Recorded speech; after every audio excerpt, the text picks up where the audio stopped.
Então, galera, dando prosseguimento aqui, a primeira coisa que a gente precisa fazer é escolher uma planilha. Eu estou usando aqui o Excel da pacote Office da Microsoft e tal.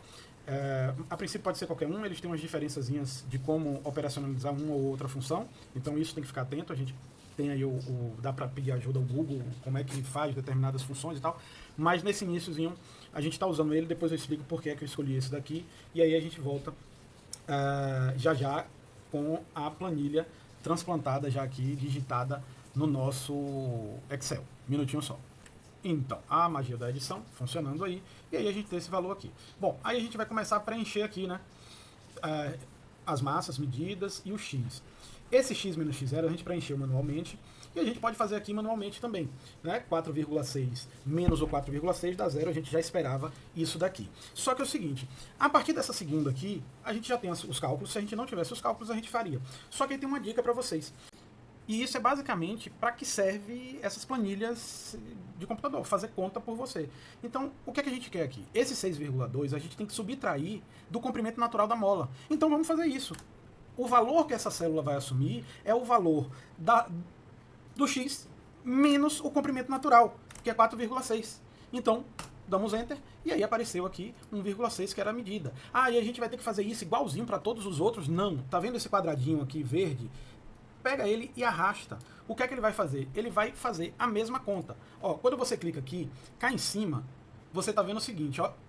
Essa célula, que está em verdinho, é a célula B8, que é essa que está em azul, menos 4,6. Quando você clica na 2,9, já é a célula de baixo. Então, esse arrastar que a gente fez, o Excel, as planilhas já entendem que é para você ir variando o B8 para B9, para B10 e por aí vai. Então, essa é uma das dicas aí que a gente vai dar para vocês. Bom, temos agora a nossa tabelinha pronta. O que é que a gente vai fazer agora? Vamos passar para o gráfico.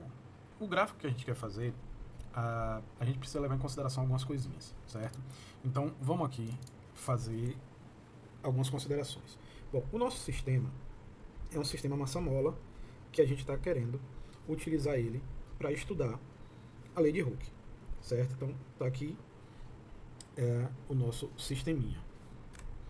Basicamente, o nosso sistema é uma massa pendurada por uma mola. E aí é o seguinte, a gente vai medir toda vez que o sistema entra em equilíbrio. E qual é esse equilíbrio? É a força-peso com a força elástica. Então, tá aqui as duas forçazinhas que vão entrar em equilíbrio. Como a gente tem que esperar o equilíbrio para fazer a medida, em todos os pontos a gente tem que a força-peso é igual à força elástica. Então, a gente pode dizer que a força-peso é igual à força elástica, e a gente tem que a força-peso vai ser igual a Kx, tudo isso aqui já em módulo. Então, a gente pode fazer um gráfico do peso pendurado com relação a x. Se a gente fizer isso, a gente vai obter uma retazinha, certo?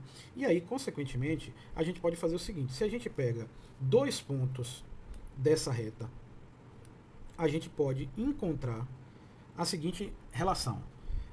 O delta peso dividido pelo delta x, ele vai ser igual a quanto? Lembra lá de função do primeiro grau? Então, a gente tem que a tangente desse ângulo θ é justamente igual a k. Por quê? Porque a gente está fazendo uma função aqui que é P igual a Kx. Então, o K ali ele está no lugar do A da função y igual a AX. Então, a gente pode utilizar essa relação. E aí, consequentemente, a gente tem que o K vai ser igual ao ΔP, esse é maiúsculo, ΔP sobre ΔX. Então, é uma forma da gente calcular K. Existe outra forma que a gente pode fazer o gráfico, não é bem outra forma, mas a gente pode fazer o gráfico, ao invés de do peso com relação a x, a gente pode fazer de x com relação ao peso. A única diferença é que o ângulo aqui agora, θ, vai ser a tangente de θ, nesse segundo caso, eu vou botar aqui θ2, a tangente de θ2 vai ser igual a k elevado a menos 1. Então, isso vocês precisam levar em consideração. E como é que eu vou saber disso? Bom, você tem que olhar como foi feito o desenho experimental. se você, por exemplo, tem uma qualidade de medida melhor do X, do comprimento da mola, ou uma melhor qualidade da massa. Quando a gente tem uma melhor qualidade de medida da massa, geralmente a gente coloca a massa no eixo X. Do contrário, a gente coloca o próprio X. Para o nosso experimento, você pode escolher qualquer um dos dois, mas o desenho experimental ele tem que ser levado em consideração para cada tipo de montagem. Tá, mas por que eu estou falando disso aqui? Então, vamos chegar isso aqui mais para cá, certo? Eu vou deixar só uma dos gráficos e pronto. Então, beleza. Agora, vamos lá. Então, a gente mediu a massa. Vamos relembrar aqui, galera. A gente fez um gráficozinho, ou melhor, a gente fez medidas da massa em grama e do comprimento da mola, do comprimento variado da mola. E achamos os valores. Ok. Só que é o seguinte, eu estou dizendo para vocês que o que é igual à força elástica, o que é igual a Kx, é o peso. E o peso, ele é igual a massa vezes a gravidade. Então a gente teria que multiplicar a massa pela gravidade e fazer um gráfico do peso com relação ao comprimento esticado da mola, quanto o comprimento da mola variou. Beleza, seria isso. Só que, basicamente, o que a gente vai fazer é um gráfico do peso em grama-força. E eu já explico isso daí. Bom, o peso, a gente já viu que vai ser igual à força elástica no equilíbrio. Por que no equilíbrio? Repetindo, né? Bom, a única força que puxa a massinha para baixo é a força-peso. Para cima é a força elástica. Se a força-peso fosse maior, o bloquinho desceria. Se a força elástica fosse maior, o bloquinho subiria. Então, se ela está em repouso, é porque elas estão em equilíbrio. Por isso, a gente falou no início que no equilíbrio a força-peso e a força elástica são iguais. Só que a gente tem um probleminha que a gente precisa do valor da gravidade. Mas a gente pode mudar de sistema. Se a gente está medindo no sistema internacional, a gente precisa do valor da gravidade para conhecer o valor do peso. Mas tem uma forma da gente escrever forças, assim como a força-peso, sem precisar necessariamente do valor da gravidade. Usando o sistema técnico, uma massinha de 1 kg, ela exerce uma força sobre a Terra e, consequentemente, a Terra sobre ela, de 1 kg vezes 9,8 metros por segundo ao quadrado, então 9,8 metros por segundo ao quadrado. Isso no sistema internacional, isso daqui para o sistema internacional. No sistema técnico, a gente pode escrever esse peso como sendo uma massa de 1 kg vezes uma gravidade de 1 unidade de gravidade. Então, o peso de uma massinha de 1 kg no sistema técnico é 1 kg força. Então isso aqui é para o sistema técnico. Então, beleza, a gente vai usar ele. Reparem que se a gente coloca, então, uma massinha de 1 grama, essa 1 grama vai sofrer uma força-peso igual a 1 grama força. E aí, consequentemente, a gente já tem as forças que cada uma das massinhas que a gente pendurou na mola tinha. Então a gente vai voltar lá para o Excel e a gente vai colocar uma nova tabela. E nessa nova tabela a gente vai fazer essa correção.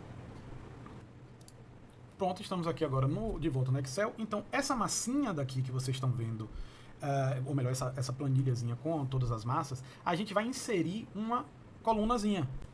Bom, para inserir a coluna, eu vou clicar aqui, inserir, pronto, inserimos a coluna. Aí eu só vou dar uma arrumada aqui, galera. Pronto, tá aí tudo organizadinho. E aí a gente vai fazer agora o seguinte, a massa, para a gente transformar em peso, que é igual à força elástica, e a gente vai colocar como unidade o grama-força. E aí, basicamente, é o mesmo valor, então a gente só precisa repetir. E aí, usando aquela dicasinha, eu vou dizer o quê? Igual a célula que está do lado. Dou Enter, volto, seleciono a célulazinha e arrasto. Então, eu vou repetir. Ok, isso aqui ficou feito, tá pronto, beleza. Só que aí tem uma coisa.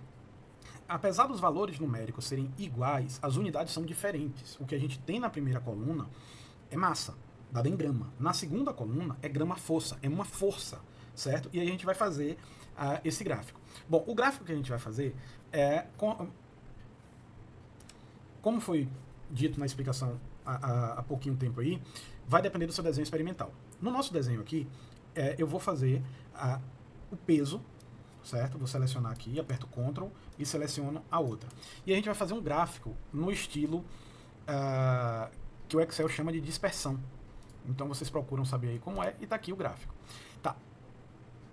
Elcimar, você não colocou o ponto 00 nas suas medidas. Para isso daí, já a gente explica, certo? Bom, deu muito próximo a uma reta. Mas o quão próximo a uma reta, certo? Vou mudar esse título aqui do gráfico. Então, o nosso gráfico é esse. O título é esse, né? É elongação da mola no eixo Y e a força elástica peso pendurado no eixo X. Tá, mas e se eu quisesse fazer o inverso? Relembrando, por que é que eu gostaria de fazer o inverso? Então, lembra aí, ó, a gente está com X em função do peso, em função da força elástica. Aqui a gente fez essa continha levando em consideração o peso em função de X, a força elástica em função de X. Nesse caso, a tangente do ângulozinho que a gente determina aqui, ele vai ser igual ao K. Se a gente está com um gráfico com os eixos invertidos, que é o caso da nossa planilha lá, a gente não acha K com a tangente, a gente acha o valor de K elevado a menos 1, o inverso de K. Então, se a gente quiser achar o valor de K logo direto, a gente vai fazer os seguintes passos. Você vai procurar no aplicativo que você está usando, na planilha que você está usando, aqui no caso o Excel, selecionar dados ou algo semelhante a isso. Pode estar entre alternar linha e coluna e tal, mas vamos lá. Então, selecionar dados. Quando você chegar na tela de seleção, você vai mandar editar. E aí ele vai abrir uma janelinha típica dessa, e aí você vai ler aqui, ó, valores de X. Aí você seleciona isso daqui, valores de X, e aí você vai, quem é o seu X? Ó, o meu X, eu quero que seja o meu próprio X. E aí seleciona aqui, ó. Quando eu selecionei, ele já veio aqui automaticamente. Tá, e quem vai ser meus valores de Y? Eu vou selecionar, eu quero que vocês coloquem aqui essa força aqui, que é a força elástica. Dei um errinho aqui, eu não sei o que foi. Cadê? Deixa eu recomeçar aqui. Então, tá aqui, bonitinha, as duas seleções. Eu vou dar OK, OK, e aí, percebe o que foi que aconteceu aqui?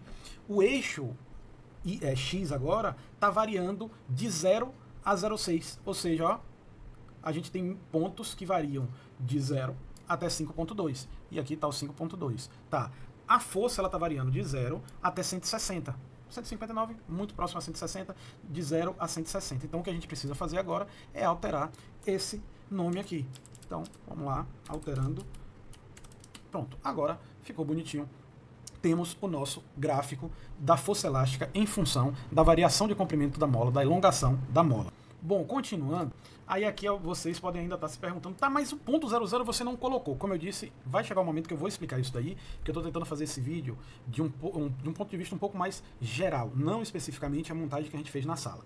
E tem uma diferença entre você botar o 00 como um ponto medido e o 00 como uma verdade absoluta. Eu vou explicar isso já já. Bom, vamos voltar à planilha lá, de anotações, e aí é o seguinte, como eu disse a vocês, a gente tem essa funçãozinha aqui, y igual a x, é uma função de primeiro grau, incompleta em b. Para ela ficar completa, ela deveria ser o quê? Y igual a ax mais b.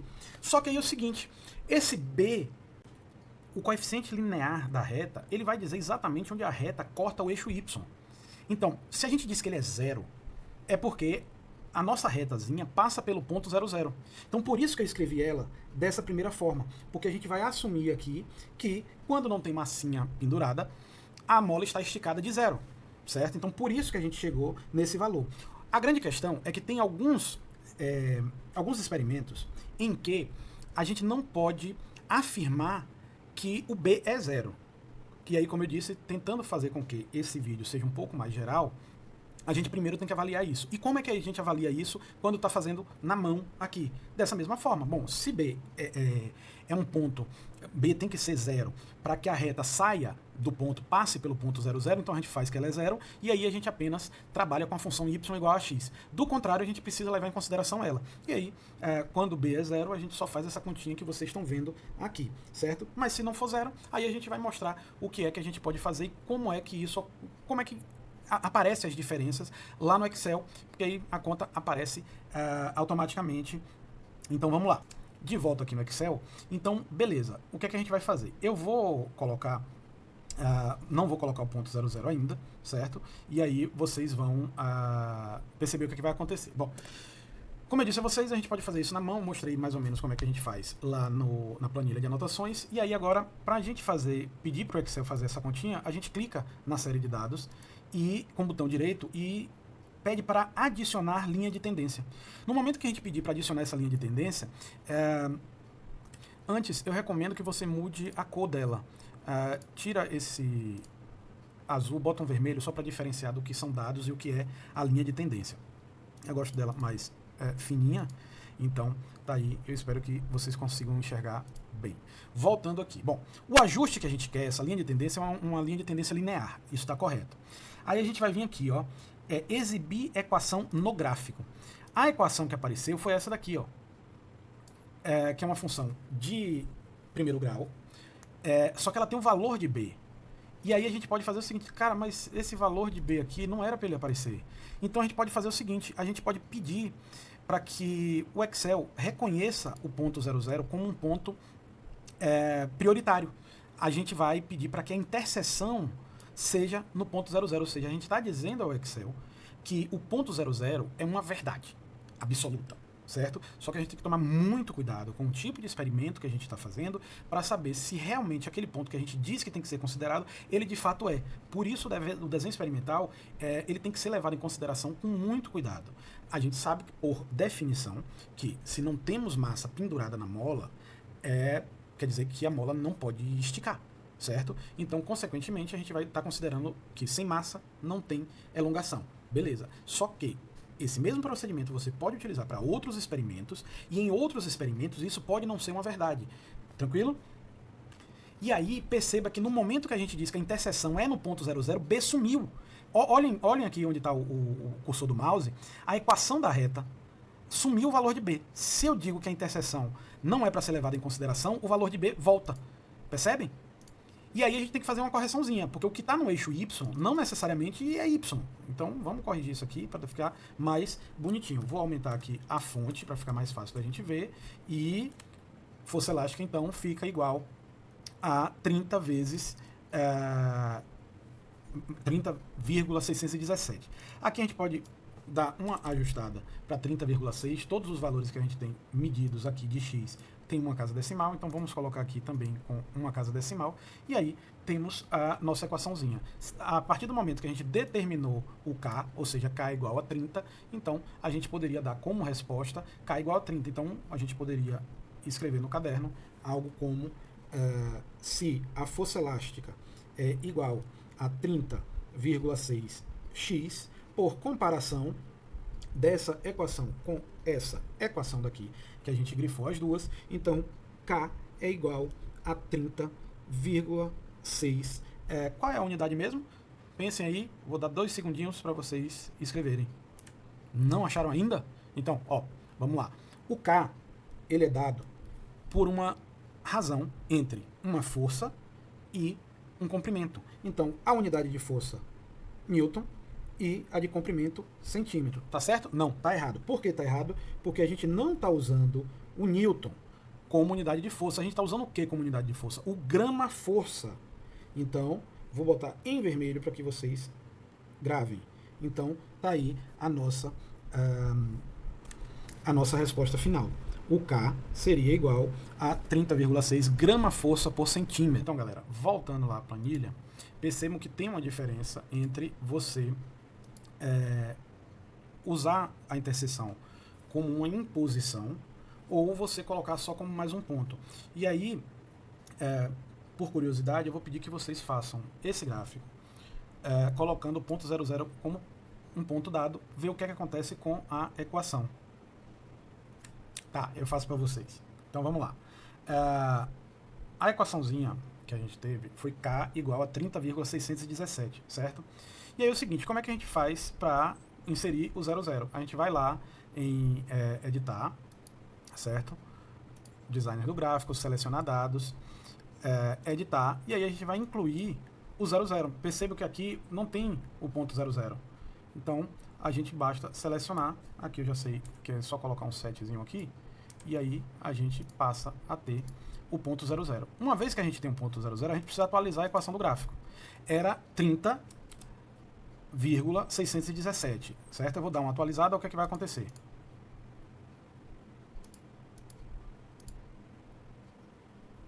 30,449, certo?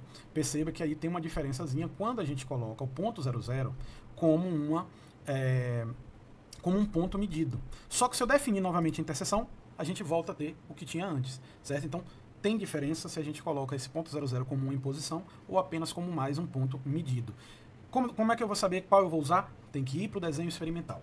O desenho experimental, ele faz algumas suposições e ele vai dizer para você como vocês devem proceder com o experimento. Até porque, quando a gente chega no final, as conclusões que a gente tira é a partir do que a gente desenhou, a partir do que a gente estava querendo medir. A gente não pode pensar em medir coisas relacionadas à mola e achar resposta sobre a cor de uma maçã. Entendem, galera? Então, por isso que é importante o planejamento experimental antes de mais nada. Lembrando, dentro do planejamento, qualquer medida que a gente vai fazer, a gente precisa levar em consideração os instrumentos de medida. Então tem que calibrar os instrumentos, a gente tem que ver isso daqui, ó, qual é o desvio avaliado da nossa medida, ou seja, deixar tudo bonitinho, todas as condições iniciais, tudo bem calibrado, e aí proceder o experimento, fazendo as anotações. Isso daqui é um resumo, obviamente, se eu estivesse fazendo isso daqui pela primeira vez, teria um caderninho do lado com todas as anotações, com esses registros do procedimento experimental, porque pode ser que aconteça um erro sistemático que a gente possa descobrir depois, e aí fica mais fácil da gente observar e ver se há solução, se precisa realmente fazer uma nova tomada de medidas e tal, algum cálculo que a gente tenha feito errado na conversão de unidades. Então a gente precisa deixar tudo isso registrado. Então, diáriozinho de observação, diário de bordo, tem que ter em todo experimento e levar em consideração o planejamento experimental, o desenho experimental lá no início, para que tudo ocorra da forma correta. Valeu, galera. Até